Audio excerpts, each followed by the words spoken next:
ಕಾಸರಗೋಡು ಇಲ್ಲಿಯ ಆಚಾರ ವಿಚಾರ ಎಷ್ಟು ಸೊಗಸು, ಕೆಲವು ವಿಚಾರಗಳು ಅಷ್ಟೇ ನಿಗೂಢವಾಗಿದೆ.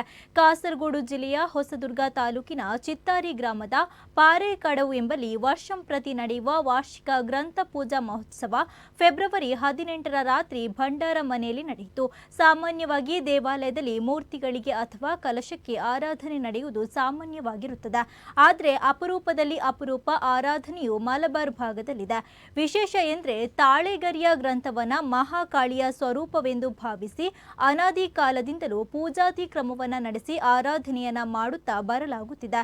ತಾಳೆಗರಿಯ ಮೇಲೆ ಹಳೆಯ ಕನ್ನಡ ಮಾದರಿಯ ಲಿಪಿಗಳನ್ನು ಬರೆಯಲಾಗಿದ್ದು, ಇಲ್ಲಿಯವರೆಗೆ ಅದರಲ್ಲಿ ಏನು ಮಾಹಿತಿ ಅಡಕವಾಗಿದೆ ಎನ್ನುವ ವಿಚಾರ ರಹಸ್ಯವಾಗಿಯೇ ಉಳಿದಿದೆ. ಆದರೆ ಆ ಗ್ರಾಮದ ಹಳೆ ತಲೆಮಾರಿನ ಹಿರಿಯ ಜೀವಗಳು ಹೇಳುವಂತೆ ಇದು ಋಷಿಗಳಿಂದ ಸಿಕ್ಕ ಗ್ರಂಥವಾಗಿದ್ದು, ಇದರಲ್ಲಿ ನವಶಕ್ತಿಗೆ ಸಂಬಂಧಿಸಿದ ಕಾರಣಿಕ ಕಥೆಗಳು ಅಡಕವಾಗಿದೆ ಎಂದಿದ್ದಾರೆ. 50ಕ್ಕೂ ಅಧಿಕ ಪುಟದ ಗ್ರಂಥದ ಸತ್ಯತೆಯು ನಿಗೂಢವಾಗಿದೆ.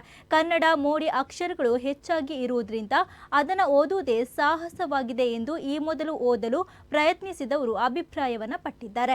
ಈ ಗ್ರಂಥ ಪೂಜೆಯನ್ನ ಶ್ರದ್ಧಾ ಭಕ್ತಿಯಿಂದ ಆ ಗ್ರಾಮದ ಯಾರದೇ ಮನೆಯಲ್ಲಿ ಮಾಡಿದ್ರೆ ಅವರ ಇಷ್ಟಾರ್ಥವು ಈಡೇರುತ್ತದೆ ಎನ್ನುವ ನಂಬಿಕೆ ಇದೆ.